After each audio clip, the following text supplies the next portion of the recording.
with the annual price of groceries expected to cost the average family an additional $800 in 2025. I can't buy certain fruits, certain vegetables because it is not in my budget. A year of economic uncertainty brought a cost of living crisis to the forefront.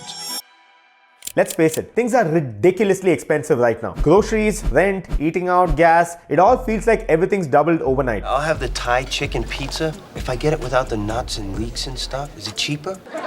But here's the thing, tough economies are filled with opportunities. And so what if I told you there's a way to not only survive this economy, but actually thrive? I'd like to walk you through 6 proven strategies that help me navigate tough times, build wealth, and create a life I love, even when the odds weren't in my favor. And spoiler alert, the key isn't working harder, but working smarter.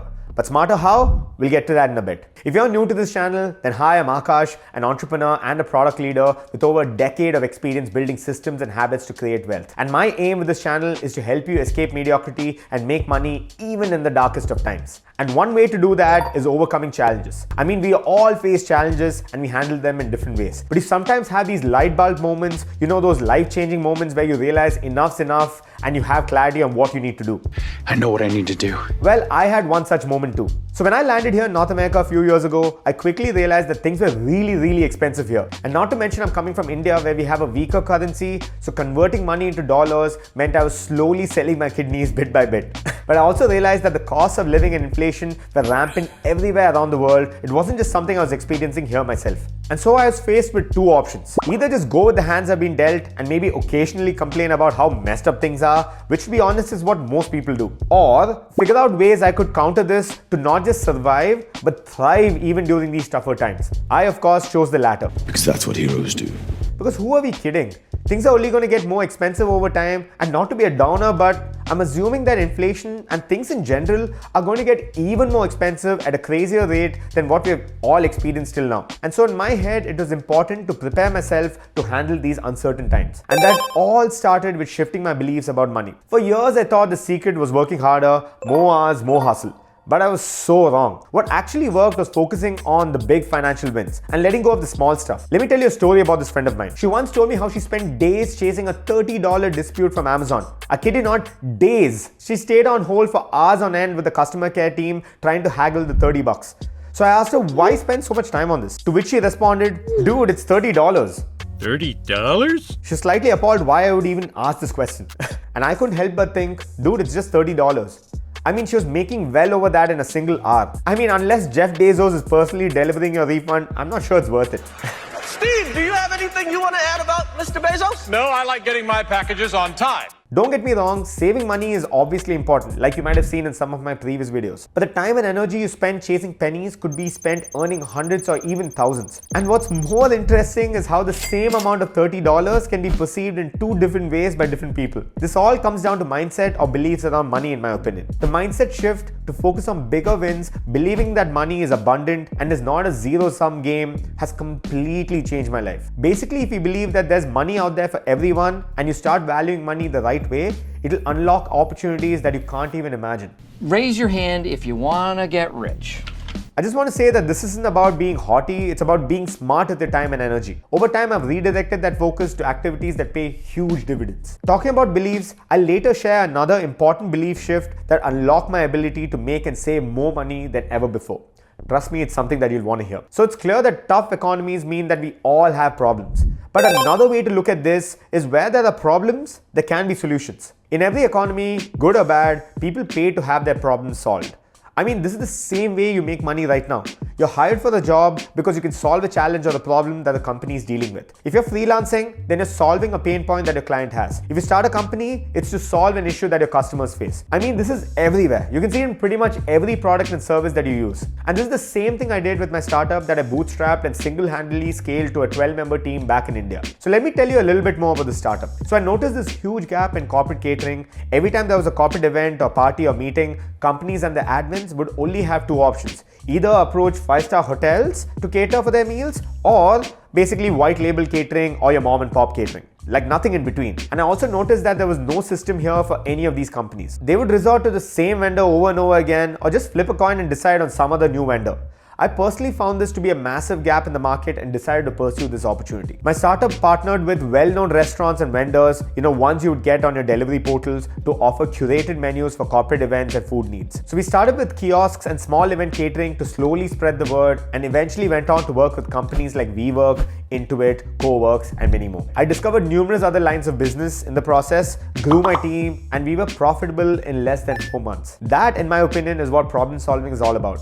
Finding gaps and filling them. Whether you're launching a startup, freelancing, or even in a corporate job for that matter, the people who consistently solve problems are always in demand. And this all sounds great in theory, but fundamentally it all comes down to what you bring to the table, aka your skill set. So many people complain about the job market being screwed up and that we're either in a recession or there's a recession just ahead. 215 jobs that I applied to, 215 jobs. I managed to get 7 interviews. At a total of about 64 rejections. Oh my God! Okay, it's happening.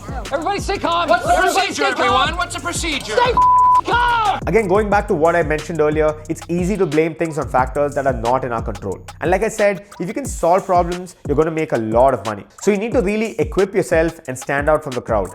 When I started looking for a job here in Canada, the economy was pretty messed up. Some people would say that it's still messed up. True, there's no denying that, but what you do about it and how you handle it is completely on you. I'm sure you're on LinkedIn and you see people getting either promoted or getting a new job. So clearly companies are still hiring and people are doing well for themselves. I noticed this myself, but I had to tell myself that I need to figure out a system and a game to land a job ASAP. And that's exactly what happened to me. I actually landed my job in the middle of a tough market within a month or so, all by doubling down on skills that are in demand. For me, it's product management. It's a role that's hard to disrupt, even with AI, in my opinion, and I made it a priority to become indispensable in my field.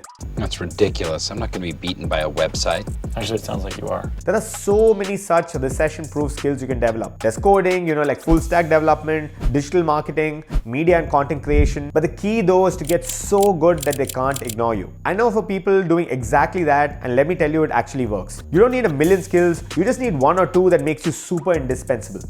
Professional resume, athletic and special skills resume, and Dwight Schrute trivia. Let's say you have your income sorted. There's still another thing that could stop you from thriving, and this one's a bit. I'm talking about lifestyle creep. Lifestyle creep is truly a bit. What a bit. Should be called lifestyle bit, in my opinion. I know too many expletives and a lot of beeping, I know. But it's lifestyle creep, for crying out loud. And it pisses me off because it's something that most people fall prey to. I did too. So when I quit my high-paying consulting job to bootstrap that startup I spoke about a while ago, I had to really be smart with my money. And initially, I wasn't, because I was still spending money the way I used to when I had good money coming in every month. But then I quickly realized that I had a limited runway and spending on unnecessary stuff wasn't really an option. This scary black bar is what you spend on things that no one ever needs, like multiple magic sets, professional bass fishing equipment. How did you do this so fast? Is this PowerPoint? Long story short, that experience completely changed my mindset. Even now with a high-paying job, I don't let lifestyle creep take over. Or at least I need to tell myself to relax and not go on a spending spree. For instance, just recently I was tempted to buy the new iPhone. I've got the iPhone 14 Pro, but those ads just kept telling me that I needed the upgrade. But after some thought, I realized, what's the point? My current phone works absolutely fine. I'll give you another example. I kept telling myself I needed a better camera to start vlogging more. Yeah, that's gonna get me to start vlogging all of a sudden.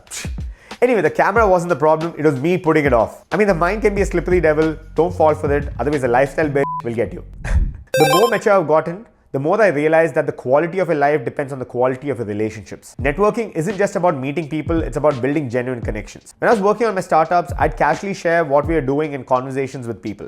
And you wouldn't believe how many of these random chats turned into partnerships, deals, or referrals. Basically, talk about your goals as much as Kanye talks about Kanye. It works. Wait a sec, didn't he change his name to Ye? Okay, so talk about your goals as much as Ye talks about Ye. That sounds so weird. What are you doing, Kanye? Ye. I guess we'll never know. I also realized the power of staying on people's radar. If people remember you, they're more likely to think of you when opportunities come up. To be honest, that's what most social media influencers are trying to do too. It's networking basically at scale. And let me tell you, it pays off in ways you don't expect. You can't really tell what the future holds or how things pan out, but what could help improve your odds of thriving is having a network that you can reach out to for anything. Let's now talk about something that a lot of people ignore until things take a negative turn. And I'm talking about your health and your well-being. So let me be brutally honest.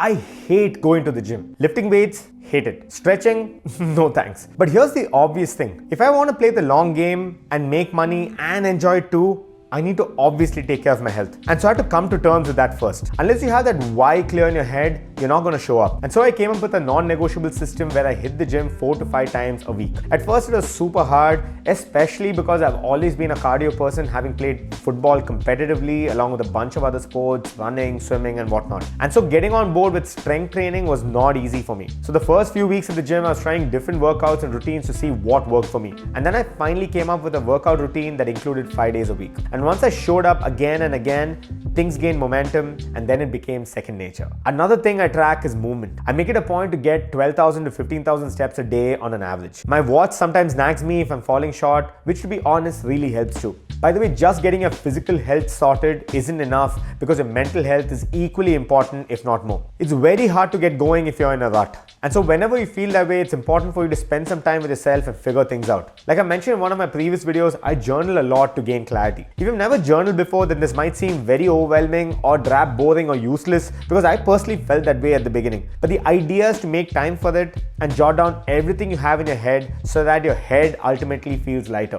And then it helps you look at things with an external perspective. It's important to keep that mental sanity on a daily basis too. I found myself either getting too worked up because of something or some person or being burnt out because I worked for way longer than I needed to. I'll tell you another thing I faced recently. I had this toxic team member at work who made every single interaction feel like torture. And when I say torture, I mean torture. And so I limited my engagement with this person. I realized I was trying too hard to please this person to no avail. And just like that, my general mental health actually improved. Sometimes it's not about doing more, it's about cutting out what drains you. Okay, so now let's talk about the belief that changed everything for me. I stopped thinking of money as something you can earn. Instead, it was something that you created. When you realize money isn't limited, you stop playing defense and start focusing on how to create more value. And that shift, it changes everything. This ties back to everything I mentioned earlier in the video too. It helps you solve more problems, you stop thinking of money as a limited resource and build a unique skill set which will all help you make a shit ton of money. Tough economies can feel like a storm, but with the right strategies, you can weather it and even thrive. Talking about thriving, check out part 1 of this video here where I talk about the only way for you to get filthy rich and why investing won't get you there. Also, here's a video where I talk about starting over at 30, which I think you might find useful too. Thanks for watching, and remember, tough times don't last, but tough people do. Let's thrive together. Walk up in the spot, they be like, whoa, whoa. Bitch, you said it's up, it's on the floor.